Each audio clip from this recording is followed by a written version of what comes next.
China ने भारत की ज़मीन के ऊपर कब्जा कर लिया है। इस बात के कई बयान सामने आ चुके हैं। वो किनके बयान है, वो क्या कह रहे हैं, आगे आपको बताऊंगा। लेकिन पहले इस बात को समझ लीजिए, हमारे देश के अंदर जो अंधभक्त है, अंधभक्तों के दिमाग के अंदर जो वायरस घुस चुका है, वो ये बात मानने नहीं दे रहा है कि भारत की ज़मीन के ऊपर चीन ने कब्जा किया है। एक अंधभक्त मेरे पीछे पड़ा है, वो क्या कह रहा है वो भी आगे बताऊंगा। लेकिन पहले इस बात को सुन लीजिए कि राहुल गांधी जी ने संसद के अंदर कहा है चीन ने भारत की ज़मीन पर अतिक्रमण किया हुआ है। वैसे ही बीजेपी के सांसद, अरुणाचल प्रदेश के सांसद, उन्होंने भी कहा है और एक डोकलाम हो सकता है। बिल्कुल उसी तरह से बीजेपी के और एक बड़े नेता सुब्रमण्यम स्वामी जी ने भी कहा है कि भारत की ज़मीन पर चाइना ने कब्जा किया हुआ है।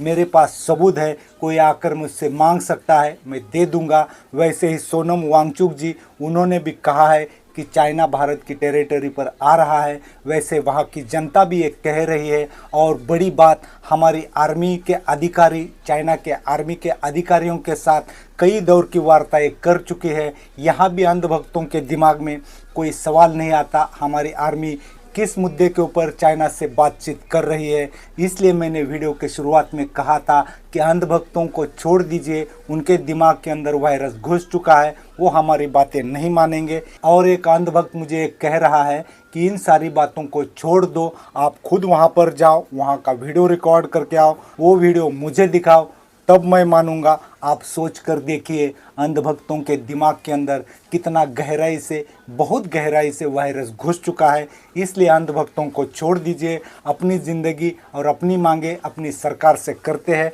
और अंधभक्तों को बायकॉट करना ज़रूरी है। आज के लिए बस इतना ही। नमस्कार।